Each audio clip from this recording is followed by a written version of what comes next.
Welcome to the Genius Alchemist podcast. I'm your host, Sarah McBride, and in today's conversation, I will be speaking to someone who I've known for a very long time.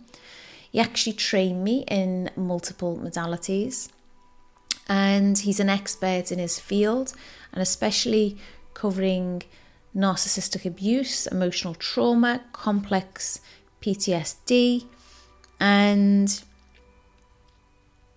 is very experienced in the topic that we will be discussing today, which is not everyone that you don't like is a narcissist. To cut a long story short, he completed his first Certified NLP Practitioner in 1999 and his Master Practitioner in 2001 with Richard Bandler, who, for those that don't know, is the co-creator of NLP. And in 2004, he started training with the other co-creator of NLP, Dr. John Grinder.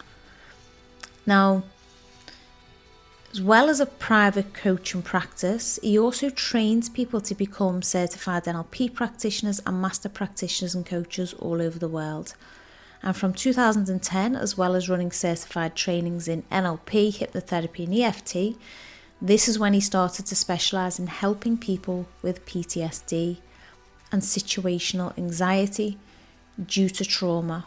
His coaching philosophy is very solution focused and he loves coaching people, he loves helping people. He realises that they can have a better future and that everything is possible. And that's what he dedicates his life to today.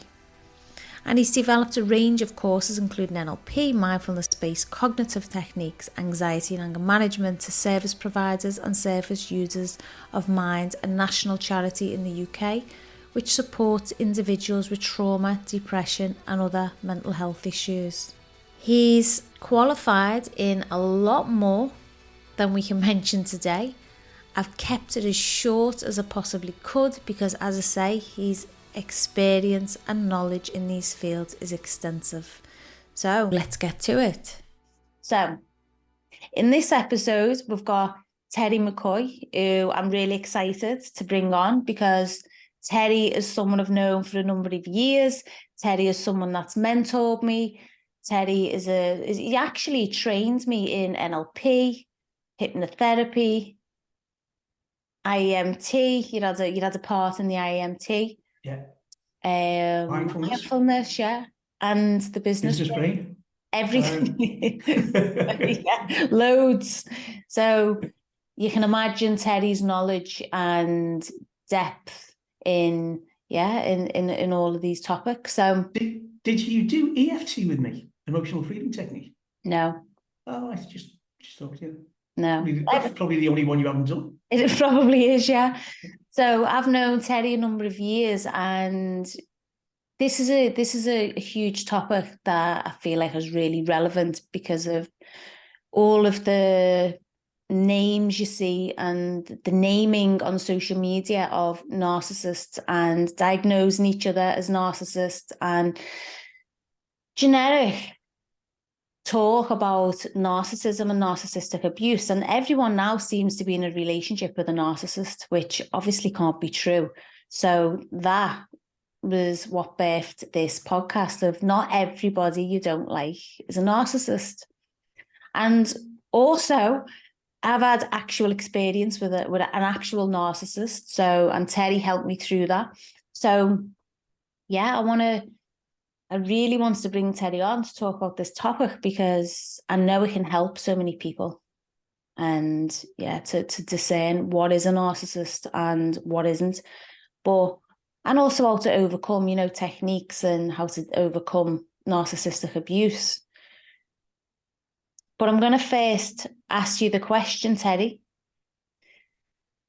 How did you get into dealing with narcissistic abuse? Going back in I think it was around 2010, so around that way. Right. I used to do a course for the University of Chester on conflict transformation. Yeah. And originally it was designed for students to come in and work in companies and whatever, and it does what it says on the tin, conflict transformation. on a corporate level, but a lot of the feedback I was getting off the students on the issues, because I always like to sort of deal with actual issues that's going on for them. I asked them to bring a problem, bring what's going on for you if there's anything going on. And the vast majority of it was interpersonal. It wasn't corporate at all. It was, it might have been corporate bullying, but they would also go into not. What I found was, working with managers and we were going into corporate narcissism, if you like. So from conflict management, conflict transformation, I went from corporate to interpersonal conflict transformation, which brought me into narcissism around the time that I actually realized that I'm in close contact with a narcissist, someone who's, well, I didn't know it was narcissism at the time. Oh, really? No. At the time, I was thinking, hang on, these traits that this person's showing, this is unusual. This is not right. This is not good. Yeah. And I became, and that was it. Then I became very, very curious. There's got to be something behind this. So it was almost, I don't know what you call it, synchronicity, whatever it was. As I was looking at studying narcissism, I thought, oh, right, okay, Yeah. wow, Usually how it works. Absolutely, yeah, so that along that, around that time, maybe you say about 4 or 5 years later, maybe something like that.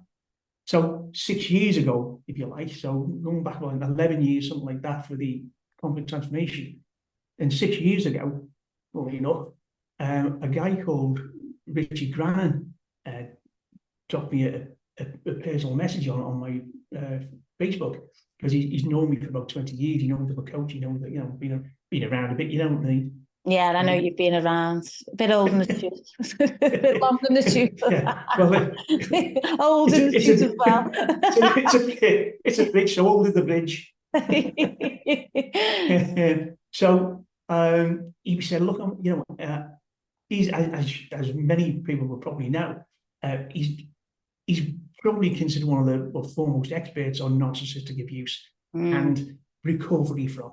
Yeah, that's the key, recovery from. Yeah. And he knew what I did, and as I say, he said, I'm looking for some experienced coaches to help me coach, my clients, because I don't want to, I haven't got the time to coach. I don't want to coach. It's not my thing. I'd rather do, the courses and work with that. I love coaching. So yeah, okay, fine. And it turned out there was just myself and a mate of mine, as you know, Steve Hennigan. Oh yeah. We were the only two that sort of said, that sort of made it, if that makes sense. Yeah. And it's 6 years now. For the last 6 years, I've been doing most, if not all, of the coaching on all of Richard Bandler's courses, which again, we've got a whole suite of courses to deal with trauma bond, narcissistic abuse, all that kind of stuff. Yeah. So yeah, that's how I got into it, and it became sort of my niche, if you like. Yeah. So talking about you being a specialist then, and you're dealing with people firsthand, and even my experience, and I think I've told you this, and it was longer than that. It was longer than that ago when, I was speaking to you about past relationships and current, at that time. And I remember you saying to me, that's what we would call gaslighting. Yeah. And I didn't know. Now, bearing in mind, I was trained, knew what gaslighting was self-aware, was coaching myself, and you're in it. And I didn't have a clue. I didn't have a clue that in the past I thought it was not a very nice person that I was in a relationship with, but I didn't actually realize it was narcissistic abuse. And I'd never fully recovered until you pointed it out to me about being gaslighted. And then I'd had a pattern then of not even realizing that I was being gaslighted. So somebody self-aware doesn't even know that they're being gaslighted, because I remember you used an analogy, and you said it's like the frog in the pan, and you boil the water, and you put a frog in. You put it on a low light. If you put it on a low light, yeah. Now you don't overcook the frog. say No. because it would be tough. So you put it on a low light. It's a thought experiment. This, by the way, to my knowledge, no one's ever boiled a frog. Yeah, well, exactly. Don't be saying that to me. Yeah. Don't try this at home, folks. Yeah, exactly. But if you place a frog in cold water in a pan, right, and you put it on a low light, yeah, it's a cooking lesson or what? Little bit of sage, a little bit of garlic. If it's done that incrementally, the frog will boil to death before it realizes that there's something wrong before it's habits are the same thing. We can all, I think we can all find examples of things habitual things we go, and before we know it, we're sort of like the third cigarette before you realize you've had a cigarette. Yeah. Or the fourth packet of crisps before you decide, well, hang on, can't even remember eating it. It's there before you know it. Yeah, and the most important thing you said to me on that was, if it was a frog put into a boiling pan of water, it'd jump out. Yeah. So if you were in that relationship and at the beginning those patterns and behaviours were displayed, you'd have jumped out. But over a period of time, like the frog over a period of time boiling, then that is you not knowing what's happening and this habit behaviours. And that's exactly what happened to me. And I was a lot younger. I was only in my, early 20s. So I didn't even understand at that. A while ago then, wasn't it? God. Well, 20 odd years. So I didn't know. But then I think from that, you create in a kind of relational template of things that are acceptable and that aren't acceptable. And you've got nothing to measure it by. And especially if you didn't have healthy role models growing up, which I clearly didn't. So because of that, I was not in toxic relationships like that initial one, but I was in relationships where gaslighting would occur. And it was you that pointed it out to me. So I found that interesting. And is that something you find with clients where they kind of, people have an expectation of the types of people that end up in a relationship with a narcissist, basically? Yeah, you can see that there's a pattern. It's not as I say, not every single person who's been through had a dysfunctional upbringing ends up with a narcissist or whatever you want to call it. Right? Not everyone who's been in a dysfunctional, brought up in a dysfunctional family becomes a narcissist. But the key indicators, and what I've found in my experience is, people who have been brought up in a dysfunctional family, like for instance alcoholics or sort of addicts or whatever, they could actually end up having narcissistic tendencies. Actual narcissistic personality disorder is quite rare. It's from what the research offers. You're talking maybe 1%, something like 5% of a very small percentage of the population, have been diagnosed. But there's a lot of people, an awful lot of people, and it seems to be growing because narcissism seems to be the flavor of the month or the flavor of the year, flavor of the decade, even. Yeah. There seems to be a lot of people developing the traits of narcissism, and I think it's cultural. So, do you believe that there's what's happening right now is people collectively are developing more narc traits and tendencies, and that's why everybody's going around and pointing the finger and diagnosing others as narcissists?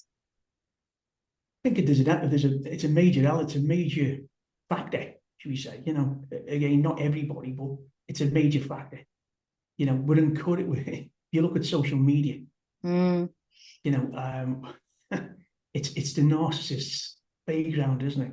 It's heaven. It's nirvana. Yeah, everyone is a narcissist, apparently. Blogs, narcissist and empath. You see those blogs, the narcissist and the empath. And then the amount of people that have said to me, so what it is I'm an empath, so I ended up with a narcissist. It's that typical empath narcissist. And I'm like, Where are you getting this information though? Is this self-diagnosis? Are you diagnosing your partner? What's going on? Yeah. Empath. Yeah, everyone, people have an empath, so with a narcissist, and I'm codependent. I mean, well, codependency there's no diagnosis for codependency unless it's, it's not a DSM, put it that way. Yeah. And I keep saying to my people, my people. I was going to say for your people, Teddy. My people, my tribe. The people who are coach. Okay. Once you start living in the labels, once you get stuck in saying that this is me and a label, it massively constricts your choice. You're like, I'm a codependent, so blah blah blah. Does this make sense? And what I encourage is, look, these are labels. Right? Forget the labels. You got to ask yourself, okay, what am I doing? Right? If you look at codependency, it's a class of behaviors. Yeah. Like, for instance, being overly needy, whatever you want to call it, and we're putting other people first at the total expense of yourself, elements of codependency. These are classes of behaviors that we label codependency. So take the codependency label off and go, okay, what are the behaviors that aren't working for me? And what do we need to do? What do we need? My two coaching questions are, okay, what is it you want to stop doing? Yeah. What is it you want to start doing in order for you to get to where you want to go or live the life that you want? Does that make sense? Yeah, perfect sense. And I prefer that. It clarifies a lot of things. Yeah, I prefer that. I don't like labels because it puts people in a box, and then people identify with the box, and then it's hard for them to leave the box because they're so identified to that box. You just put it a lot clearer than I just did. but that's what I meant. Yeah. I had a good mentor. Who was it? Give me his name. I'll send you to him. Yes. Well, yeah. So that's absolutely right. Yeah, you put yourself in a box, and your decisions are made from within that box. Yeah. Does that make sense? Yeah. So just take out the box, pull the box up, pull the box apart. Okay, that's okay. What do we need to do, right? And we start by taking small steps. Like, for instance, codependency. Okay, so if you would start to look after yourself, put yourself first. Well, can't do that selfish. But if you were, be one little thing that you could do for yourself. Well, I might start. I might say start. What are you saying no to, or what are you saying yes to that you really want to say no to? Yeah. Start there. Start little. Right. And those behaviors change that codependent style that you may have. And then that is something that usually is attracted to narcissists. Is that what you would say? Codependents and narcissists? They tend to attract each other. Okay. If you think of it, the codependent and the narcissist, they're both narcissistic in their own way. Because the codependent is like, oh, so I'm getting what I want here, sort of thing, and so it's validation again.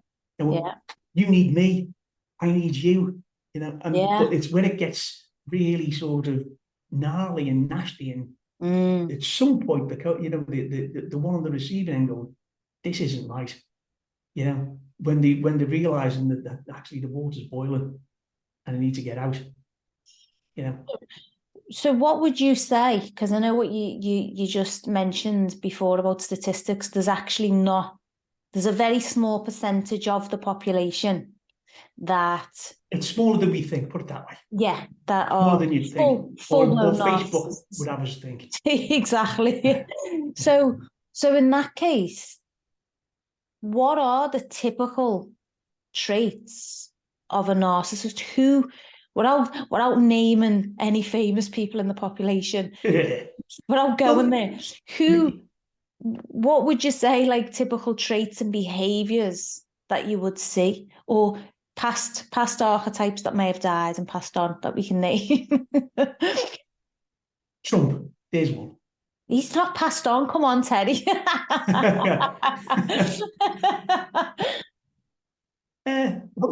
Well, you've said it now, so okay. Well, he's not going to sue me, is he? But there's, you know, I mean, if you look at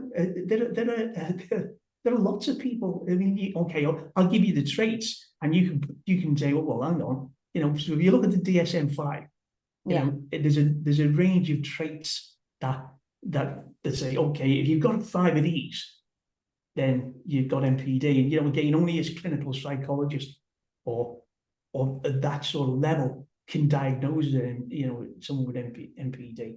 So the self-diagnosis and the smitten or the scorned X. The scorned X, everyone's. Oh, sorry, it's clinical psychologists, scorned X's. Scorned X's. They're the only ones who can diagnose, right? But an unreasonably high sense of self-importance. Right?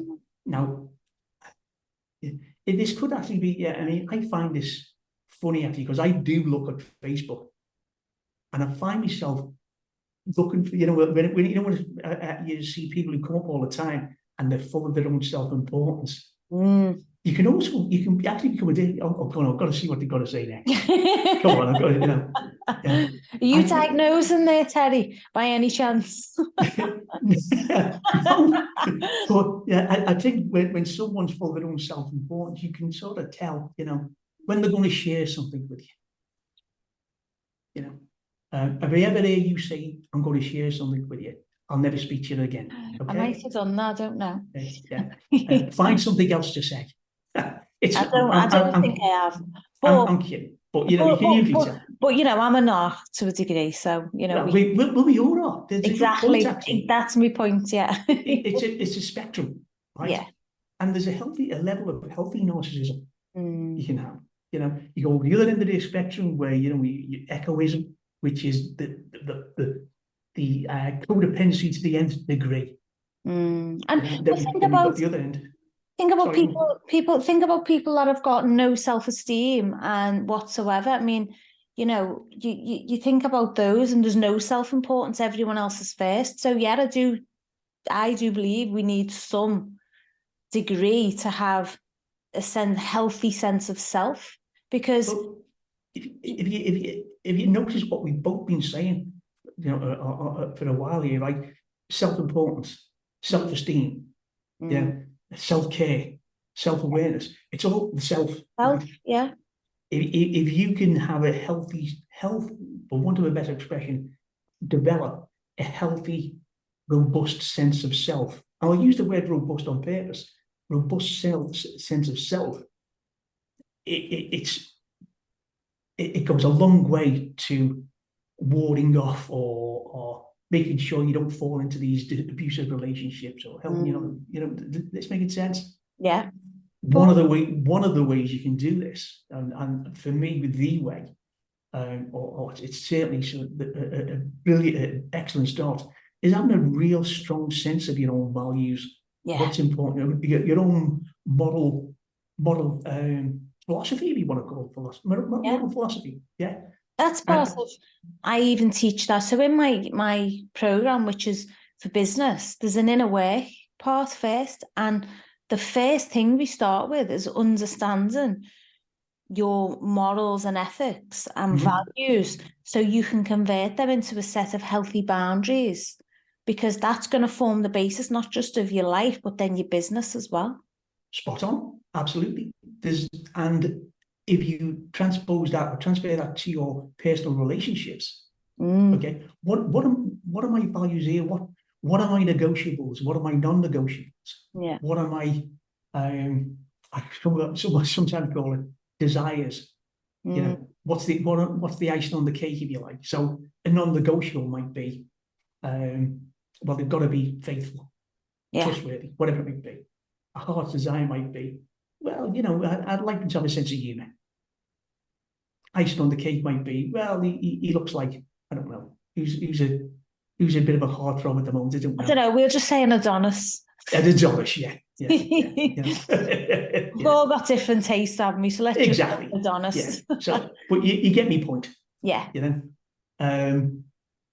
Yeah, I mean, having a strong sense of your own values is mission critical as far as I'm concerned. With and it's also makes it so much easier to set boundaries.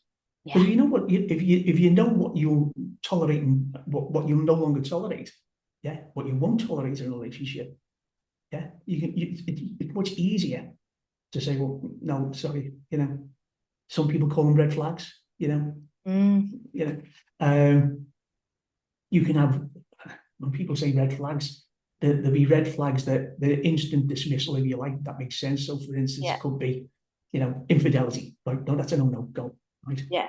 But then there's because not everything's black and white, not everything's, red and white, in this case, you can have sort of what I call yellow flags. So a yellow flag might be late, turn up late on the date.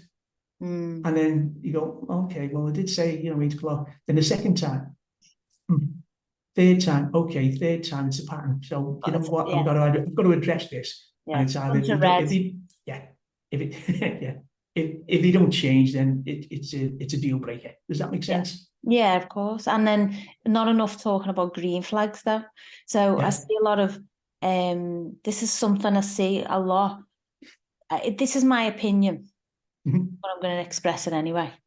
So I'm seeing a lot of two camps in terms of relationships. So you've got the ones which is talking about twin flames, and it's all, I'm not even going to go into the whole philosophy of it, but basically a lot of it's toxic from what I see. And I've been studying it over 10 years.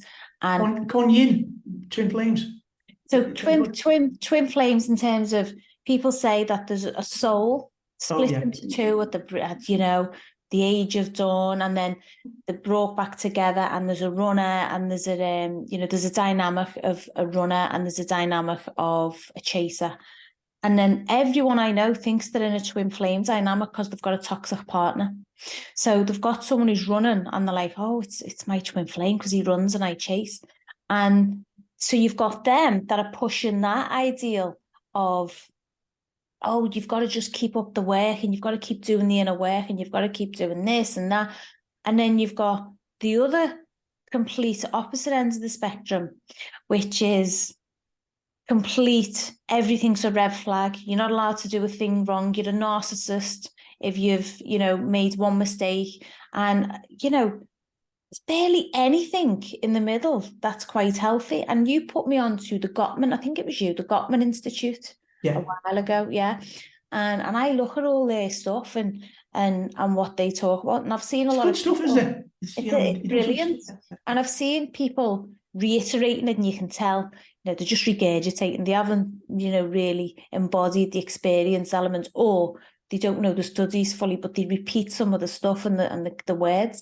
But I started really getting into the Gottmans and realizing that that's a real healthy middle ground, because there's so much pushing of the toxic twin flame situation, and then there's so much pushing on the other spectrum of everyone's a narcissist, everything's a red flag, there's no green flags in the middle, so I think that's an important point, especially, and I'm talking from experience, because I had to recover from a real heavy toxic narcissistic relationship, as you well know. It was a really highly unusual level of violence and coercion and lots of different things that went into it. So people, that's the vast majority of the people who I end up working with. Exactly. And that's the far end of the scale. Does that make sense? Yeah. So then that's my point. So then it's about, you've been there.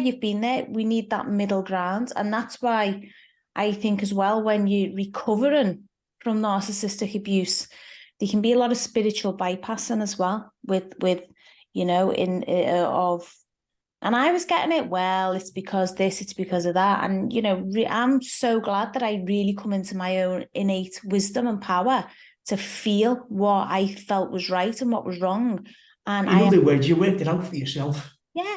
I had good coaches, though, that pointed me back to myself, who pointed me back to my own inner wisdom, my own intuition, that. If you see where we're going here as well, we'll go back to it again. Values, what's important to you? What do you stand for? Yeah. again, we get so much outside. Everyone's got an opinion on how you should be. I mean, I think you might remember when you had, computer. Yeah. Everyone had an opinion, didn't they? What you should be doing. Oh yeah, absolutely. And those people with the opinion weren't really doing it themselves, really. No, everyone has opinion on how the business should run, but they also, this is interesting because this is where values come in. They didn't know what my definition of success was and why I had that business. Yeah. So their definition of success was different from my definition of success. So they like, do this, this, and this. And I'm like, that's against my ethics. Even just, I won't digress too much, but, I'm vegan. I've been for a number of years, been vegetarian for over 30 years. So my food cafe part in the healing centre, wellness centre, was vegan, and people were saying to me, well, you'll earn more money if you sell dairy, you'll earn more money if you sell meat, you'll earn more money. And I'm like, well, you probably would, yeah. You could have got a concession from Greg's. I know. Well, I think someone told me to sell pies at one point, and he was that might have been me. Yeah, apparently a part of business consultant, and I'm like, okay. I'm like, so this is my passion project. Yeah. Because if you remember, I was a corporate consultant as well. That's right. Yeah. And I was doing coaching sessions. That wellness centre was my passion project, and it was everything about my life was in there, and bringing it to other people, and all the workshops, the trainings that you did there, and everything. So, but then people do this, do that, which was against my values. But luckily, I'm really strong-minded in my values, so I didn't waver. Mm-hmm. But that's the same, isn't it? Like, we can look at it from relationships, but as you say, you can apply it to business, you can apply it to life. It's how you reach your potential in all of those areas, not just one. As I say, opinions are like elbows. That's the PG. That's PC for you, so Teddy. Everyone's got one. Yeah.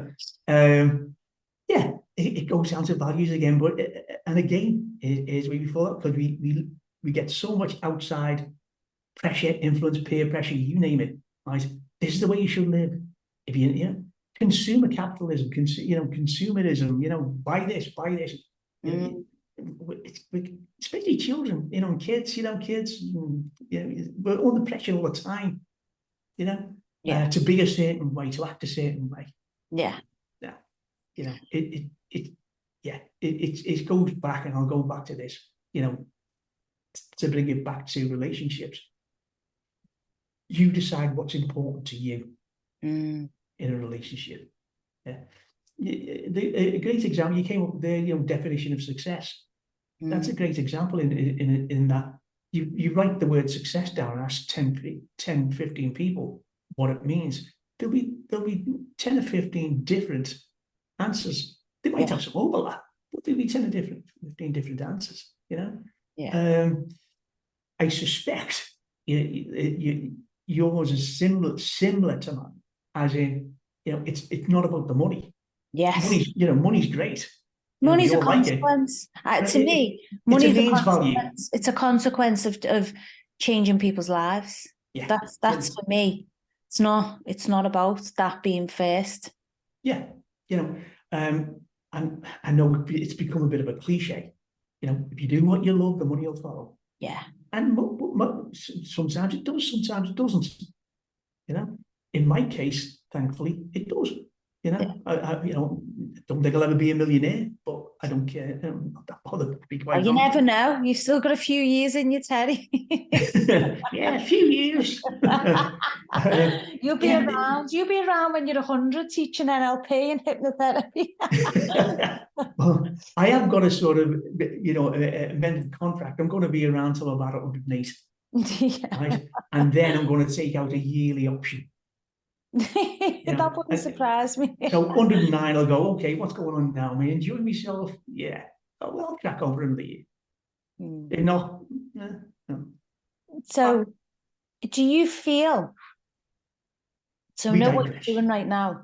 So do you feel that you're going to be continuing with this? Is this your passion, do you think? Because I know obviously you're still teaching your NLP and, you know, hypnotherapy and all of those. So I class you more as a teacher, even though you're saying you're a coach. I know you're a coach, but I do class you as a teacher because of what you accredit people in.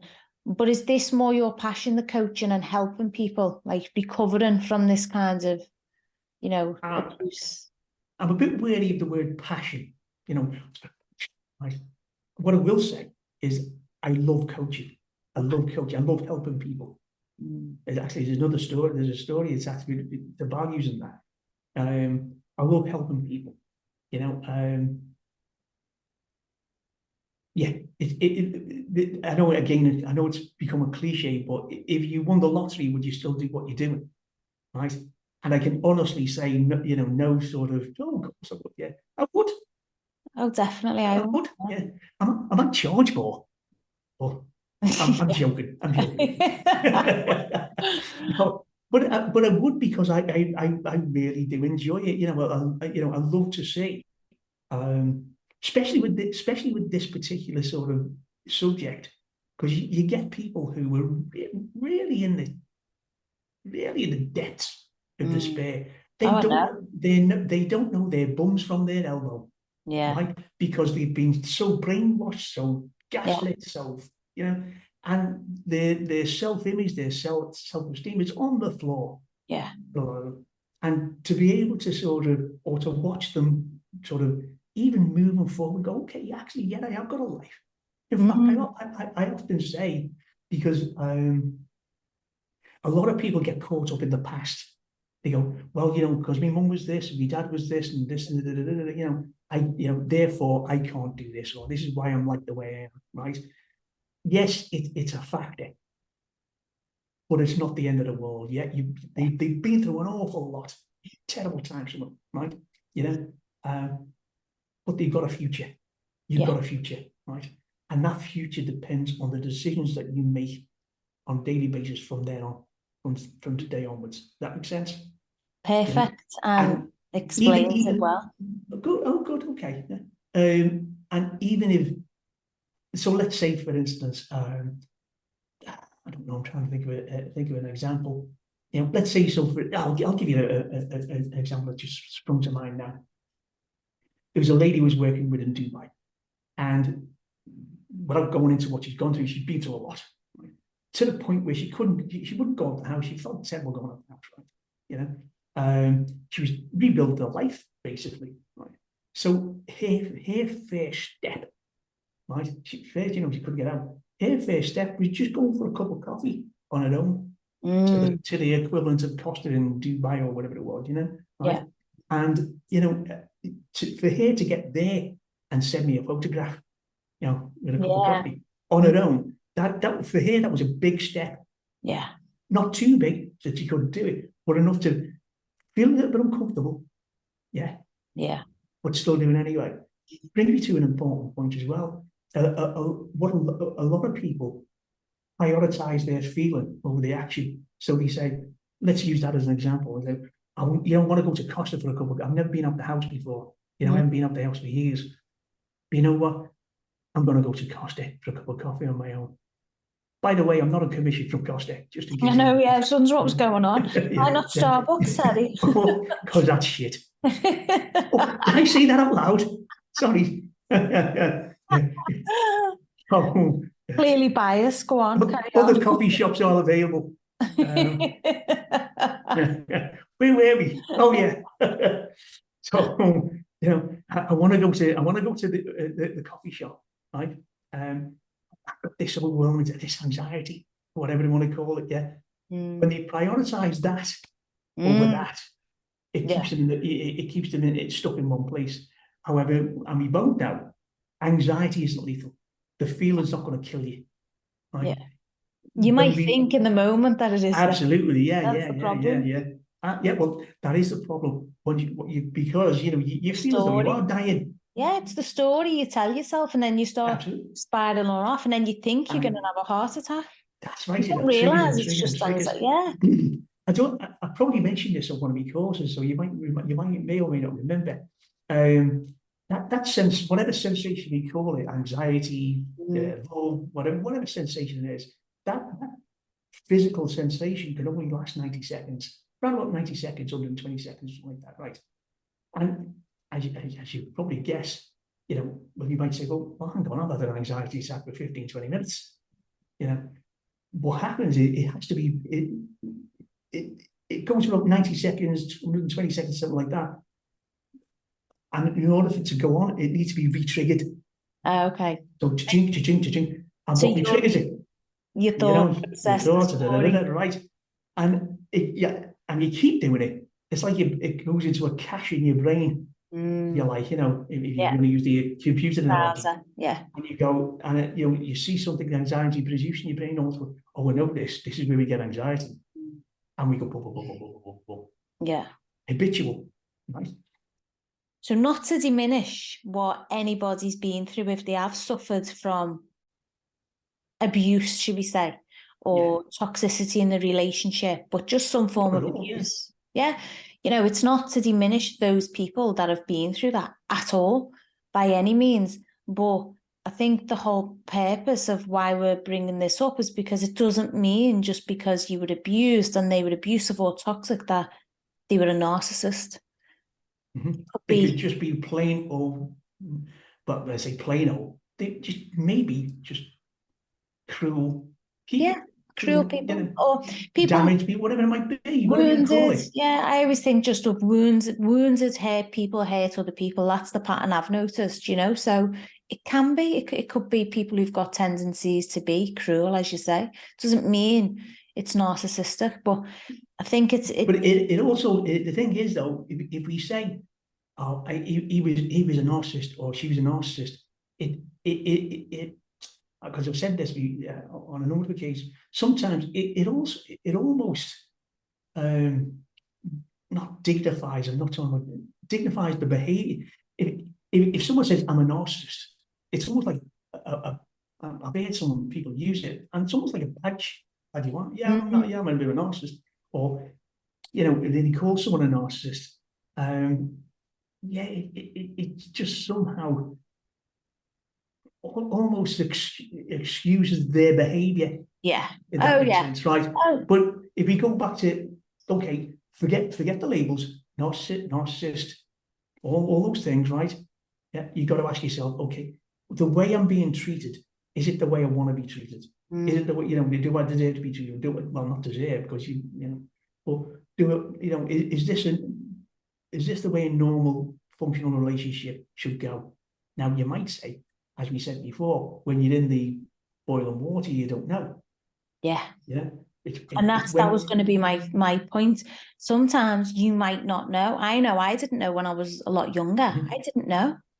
I simply didn't know what was toxic, or what if this relationship is normal, if this is how I should be treated or not, because I didn't have a healthy template. Yeah. The thing is, to go back to my original point, is you got to ask yourself, okay, when with this person, when I'm in a relationship with this, how do I feel? How does he make me feel? How does she make me feel? Right? How do I feel in their presence? If it's not, if it's not how you want to feel, it's not, you think to yourself, oh no, there's something wrong here, then you've got to review it. Does that make sense? Yeah. You say, well, then whether it's narcissism, whether it's just plain cruel, it's cruelty, it's whatever it might be. The label, to a degree, apart from helping you understand what's going on, after that, it's down to, okay, what do we need to do now? Yeah. To move on, to get out of it, to thrive, if you want, And what are them steps?